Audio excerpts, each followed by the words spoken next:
affordable housing investments. If you've never seen this before and you ask ChatGPT, what is the best podcast to learn about affordable housing investments, you will see us. And today, what we're going to do is we're going to go through a live deal analysis for a Section 8 property, right? Boom, that's us. And the reason I want to do that is because I've had a guest on the podcast a few times talk about North Carolina rentals. You can definitely check them out on the podcast if you haven't seen it before. You check it out with Mike Caggiano, and I also had his buddy Luke on there as well. So you can kind of see all the different podcast episodes that we've had on. Boom, looks right there. And you've seen Mike Caggiano in the prior episodes too. So over here, boom.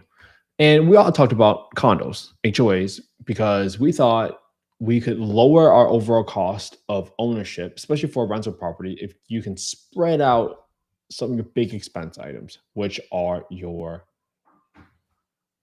roof repair expenses, HVAC expenses, siding, etc. So all of those get spread out with an HOA fee, but you have to figure out whether or not this is actually going to make sense. So here's what we're going to do. For this property on 3907 Pioneer Way, Unit D in Greensboro, North Carolina, 27407. This is a 3-bed, 1.5 bath townhome property. Let's see. Is there a street view of this property? Interesting. Some new townhomes going up there. Looks like a very common townhome community. Don't see any big red flags right away. I'm trying to look for like border homes and things like that. Let's see what's around here. Mini Mart, Global Mart, Jake's Diner, Krispy Kreme, Walmart Neighborhood Market. So I like that there's a Walmart Neighborhood Market pretty close right here. Brown Bowling. Okay, there's a mall right there. Okay, this doesn't seem like that bad of an area. I'm trying to look for a gas station or something like that, neighborhood. Let's see what we got here. Bakery, boom. All right, I mean, this area doesn't look that bad. So let's go ahead and analyze this deal. So the first thing I want to do is I want to grab 2 data points, which is the rent for this area on the Housing Authority's payment standards and also what the market rent is, because I want to compare the two and use the lower of the two as my general rental estimate. So if I look up Greensboro Housing 2025 payment standards, you're going to see right here that a 2-bedroom is $1,247 and a 3-bedroom is $1,607. So since this is a 3-bedroom property, I now know that my rent ceiling for a 3-bedroom is $1,600. Now I want to compare that, right? Because this $1,600 number typically includes utilities, but I've heard from friends that you have heard on the podcast before that they have gotten $1,600 for their 3-bedroom homes. So let's go ahead and take a look what the market rent is saying right now. So if I go to affordablehousing.com, I go to the owner section, I go to the rental estimate. I'm going to plug in the address, plug in bedroom count. You're going to see right here that the rental estimate for 25 units within a 0.77 mile radius is $1,365. So I'm going to use $1,365 because that is the lower number of the two. I'll analyze it with $1,600 so you can see that level of detail to see whether or not it's a deal at $1,600 versus $1,365. But because of the rent reasonableness test, which means that you have to take the lower rent of the two for this property, because you can't charge more to someone simply because they're a voucher holder, right? For the obvious reasons. So this is why I go ahead and use $1,365 because that's what I found on affordablehousing.com using a rental estimate for 25 units within a 0.77 mile radius. Now, obviously, you want to compare apples to apples, right? A 3-bedroom townhome is very different than a 3-bedroom apartment. But because I just did a quick drive-by on a street, it really looks like most of this area are townhome communities, so which is why I'm comfortable using that estimate for now. Obviously, if this turns out to be a deal, I will do a much deeper underwriting exercise on this. But all I need to do for now is just figure out, hey, is this worth my time digging further? Meaning, do I want to send someone out there to get a GC quote for any repairs that are needed?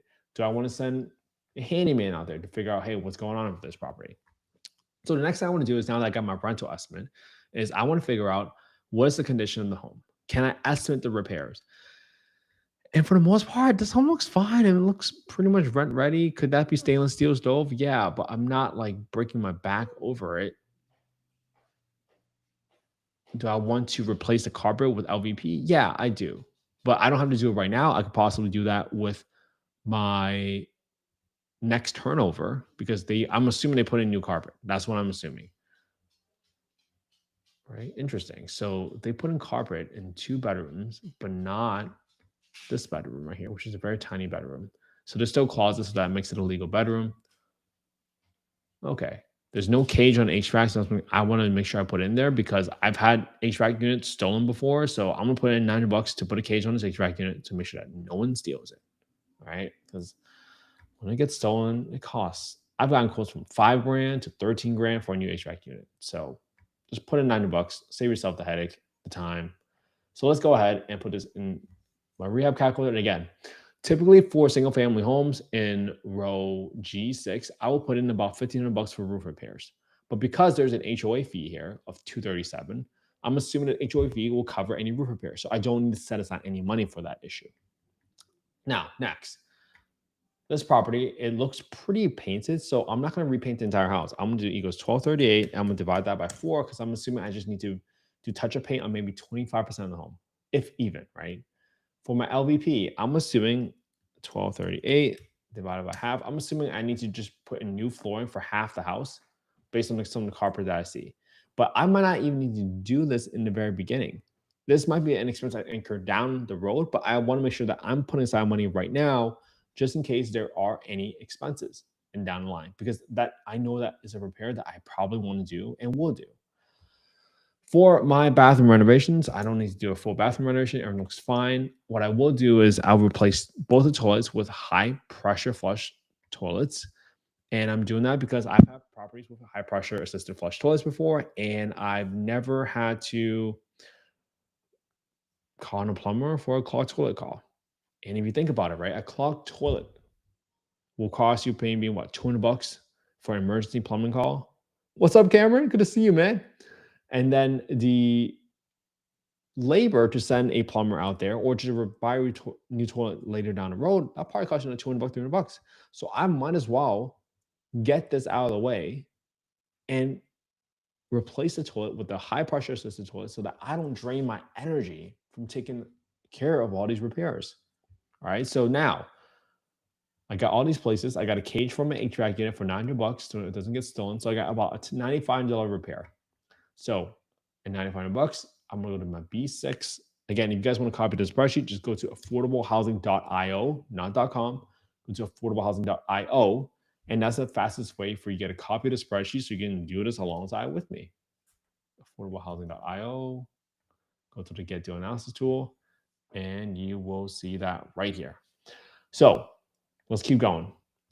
For my expenses, let's put in my taxes and my insurance. I'm going to go right into my payment calculator here on Redfin for $60 on my taxes. That's really low. 48 on my insurance. I'm going to do equals 48 times 1.2. And this is one of the benefits, right? Where your insurance expense for a townhome is actually a lot cheaper compared to a single family home sometimes. So I'm still adding a 20% premium because I'm assuming that $48 estimate was for a primary residence buyer, which means someone's buying that to live in as their home. I'm buying it as a rental property. And typically, insurance companies view investment assets as a riskier asset, so they're going to charge a little bit more higher premium. So that's why I'm multiplying by 1.2. For my maintenance, typically I do 10%, but because I know I have an HOA fee of 237, that's going to cover some of my bigger expenses. So I'm going to do equals 237 right here. Property management expenses, I'll put in 10%. For my vacancy expenses, I'll put in 5%. Right? Property management, I tell people to self-manage all the time because you figure out like what you need. So you understand what the job is. Because if you know what the job is, then you can find out how to hire for it. But if you don't underwrite or analyze the deal with property management expenses now, then you essentially have bought yourself a job because you didn't incorporate that into your margin of deciding whether or not this is a deal for you, or even for a deal down the road for another investor that might be buying the property off of you. So you're limiting your exit strategies, your exit options if you don't underwrite with property management expenses in there, right? Because I think everyone bought buys into real estate for passive income, right? So if you don't have property management, then you are the property manager. Think about that. Vacancy. I'm putting aside 5% vacancy right now because someone always moves out. Now, if I'm a better landlord and they stick around longer and I do a good job screening, chances are that might be lower. But I'm going to put in some vacancy expenses for now. Again, this property was what? This property was 129,900. 129,900. All right. So I'm going to do a 25% down payment on this property. So my down payment in E19 is going to equals to B4, which is my asking price, times my down payment percentage of 25% in F19. That's 32.5K. I got about, let's go to 3% for this closing cost right here. Is at least 3%. Let's do 3.5 actually, because it's such a low property. If you do a loan this low, it's going to cost you a little bit more in origination fees. $5,000, great. All right. So for my financing amount in K6, it's going to equal to my B4, which is my asking price, minus my down payment percentage of 32 grand. So I'll be financing 97 grand. At 7.25% interest rate, I can get this property.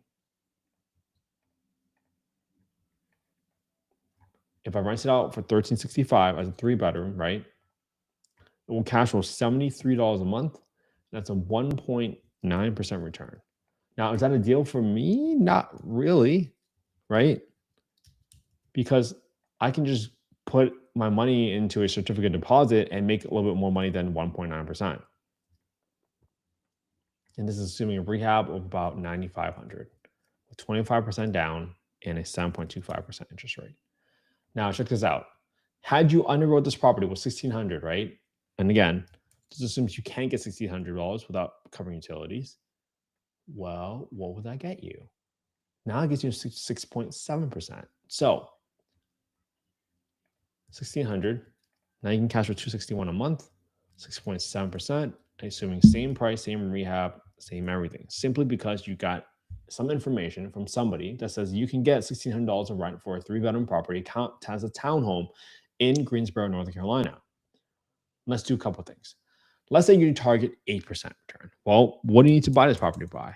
Well, maybe if you pay 120 grand, now it's a deal, right?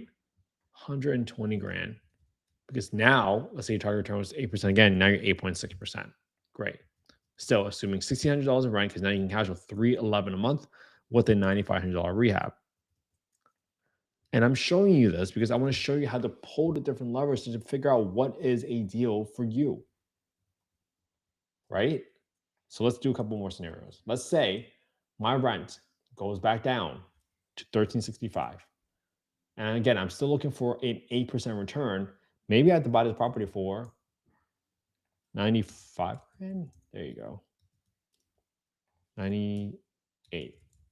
Boom. So at 98 grand, it still rounds up to 7.6, 1365, 236. That's a 3-bedroom. And that's a $98,000 rehab purchase price with a $95 rehab, 25% down, 7.25% interest rate. So I might put in an offer at $98,000 for this property because I know that, hey, at $1,365, it's still a deal. But if I have friends and I know that there's upside and I can get to $1,600 for rent for this property, well, now all of a sudden it feels a lot sweeter because now it's a much higher return. So think about that, right? These are all the different levers that you can pull to figure out whether or not something is a deal for you by adjusting all the different levers for this property.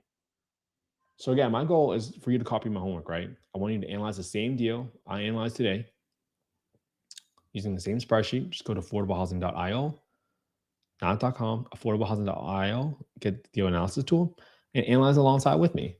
And you can kind of see all the different expenses that we put in here for you to figure out whether or not that's a deal for you. Now I'll do one more scenario. Okay. Let's say in K7, my interest rate actually dropped down to 6.25%. Now, can this happen? Yeah, but I think some of your biggest moves for interest rate has already happened because of the bond market. And just so for those of you that don't understand, right, the 30-year mortgage interest rate is affected by two factors.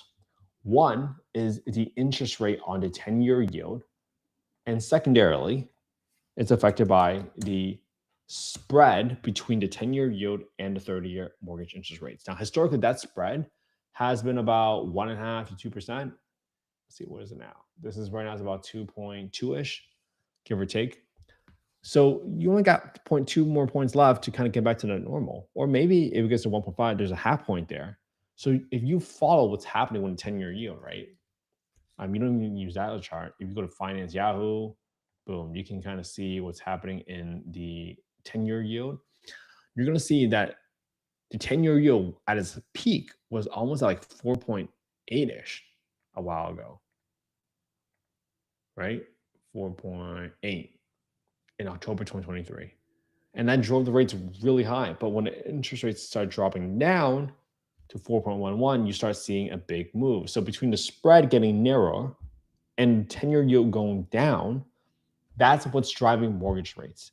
So if you have good news, watch what happens to the bond market. If you have bad news, watch what happens to the bond market. Because those moves can happen overnight, where you might see interest rates drop by like a half a point, and you see the spread get more narrow because of more certainty in the market. And boom, that's how you get a half point move or one whole point move overnight.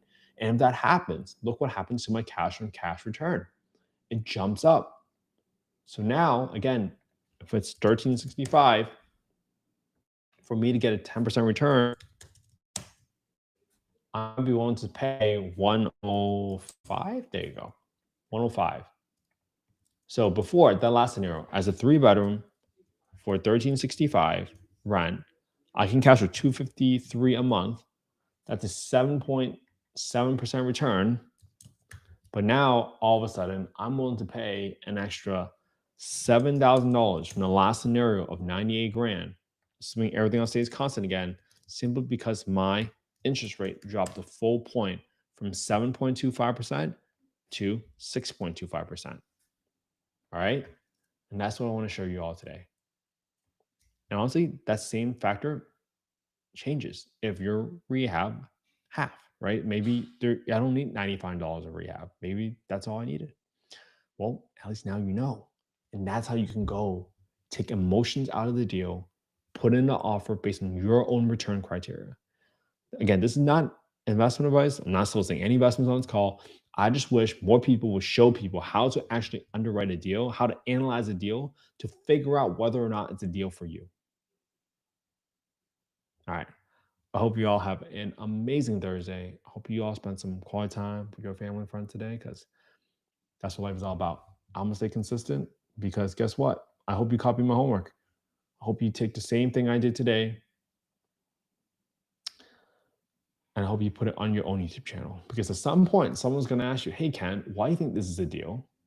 And you can say, hey, I know that this is a deal because I've been looking at deals every single day for the past 776 days in a row, being consistent. Hope that helps you. All right, I'll see y'all tomorrow for day 777 of going live. Have a good one, everybody.